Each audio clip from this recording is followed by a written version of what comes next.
Gringotts Bank requires a few things. Your key, you might need to present your wand, but to get the Philosopher's Stone, you'll need what's in this bag.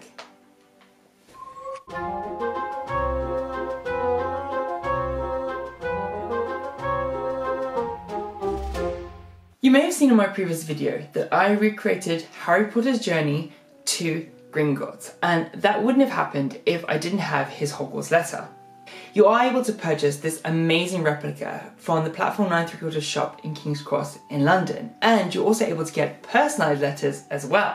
I love recreating Wizarding World props, and I really wanted to make a Gringotts one, but I didn't want to just make one for myself. I wanted to make one for a group of my friends that we were going to the Gringotts opening at the Warner Brothers studio tour making of Harry Potter to add that little bit of extra magic to our visit. The only problem was, unfortunately, the personalised Hogwarts letter that you can get at the Platform 9 3/4 shop wasn't able to replicate the exact Gringotts Bank design. That's more for personalised Hogwarts letter, like to include your own name and a few funny combinations that way, like the top of the stairs or round the corner, that kind of thing.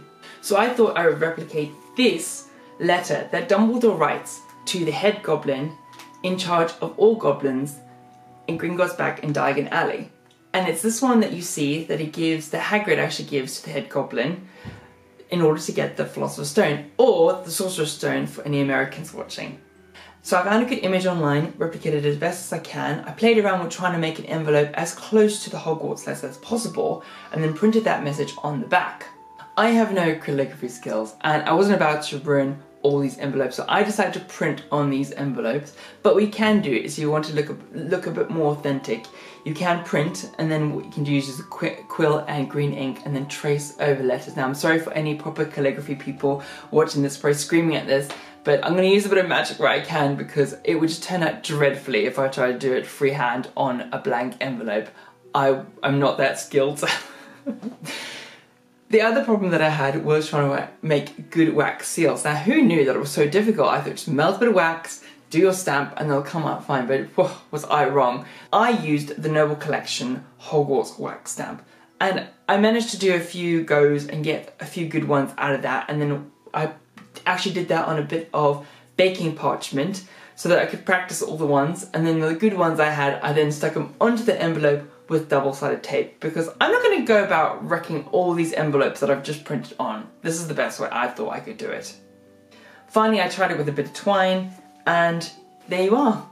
There you have the letter that Dumbledore writes to the head goblin in charge of all goblins at Gringotts Bank in Diagon Alley. So not only do I have a cool personalised Hogwarts letter that I was able to buy at the Platform 9 3/4 shop, but I also have this cool Gringotts personalised letter that now I can give to other people as well. So if you want to grab that, then if you're an email subscriber already, then that would already be in your inbox. But if you're not already an email subscriber, then check the link in the description bar below and click on that, and then you can download it as well. So that's it for this video. Thank you very much for watching. I really hope you enjoyed seeing that Gringotts Bank replica. If you have, please remember to comment, like, and subscribe on this video, and then you can check out some of my other Wizarding World videos. And as some of you know by now, the Wizarding World is just one spell away.